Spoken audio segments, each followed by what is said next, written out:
Hello అండి, పీతల పులుసు చేస్తాను. నేను ఎలా చేస్తానో చూపిస్తాను.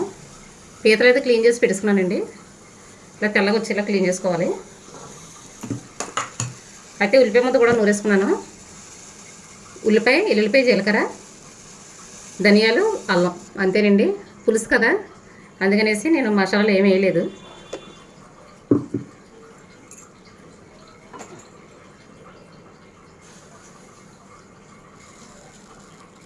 ఆయిల్ అయితే పోసుకుంటామండి.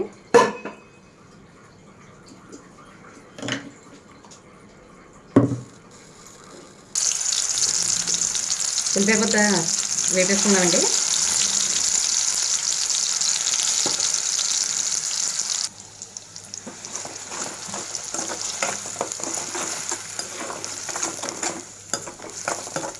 ఇది స్లో ఫ్లేమ్లో పెట్టి ఈ ముద్దను వేపుకుందామండి. ఇందులో పసుపు వేసేస్తున్నాను.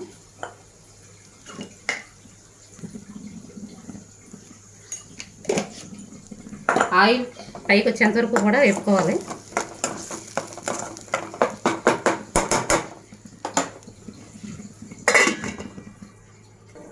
ఈలోగా చింతపండు నానబెట్టేసుకున్నానండి. 2-3 సార్లు కడిగేసుకున్నాను. చింతపండుని నానబెట్టేసుకున్నాను. కొంచెం వేడి చేసుకుంటే త్వరగా నానుతుందండి.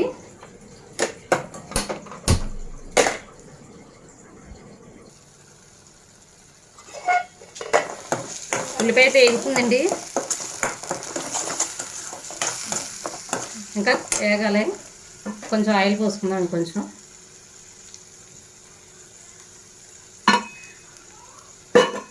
నీసు కూరలకి కొంచెం ఆయిల్ ఎక్కువ ఉంటేనే బాగుంటుంది.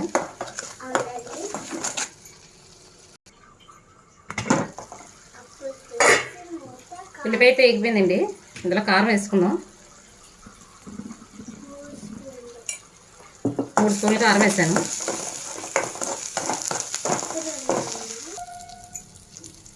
కారం వేసాక మగ్గించుకోవాలండి కాసేపు. ఇందులోనే పీతలు కూడా వేసుకుని మగ్గించుకుందాం.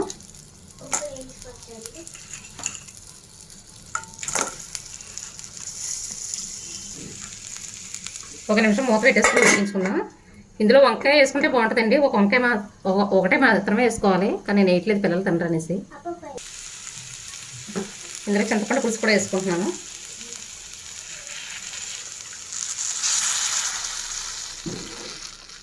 మరీ ఎక్కువగా వేసుకోకూడదండి, కొంచెం ఎక్కువగానే ఉండాలి. పులుసు ఎంత వేస్తే సరిపోద్దండి, ఎక్కువగా అక్కర్లేదు. కొంచెం చిక్కగా ఉంటేనే బాగుంటుంది. పీతల కూర మనం ఎలా ఉన్నా కూడా గ్రేవీ కనపడదు.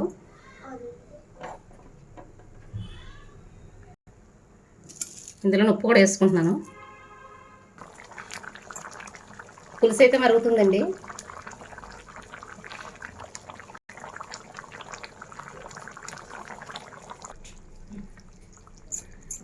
పులుసు అయితే రెడీ అయిపోయిందండి. కొత్తిమీర వేసుకుని దించేసుకోవడమే. అంతేనండి, పీతల పులుసు రెడీ.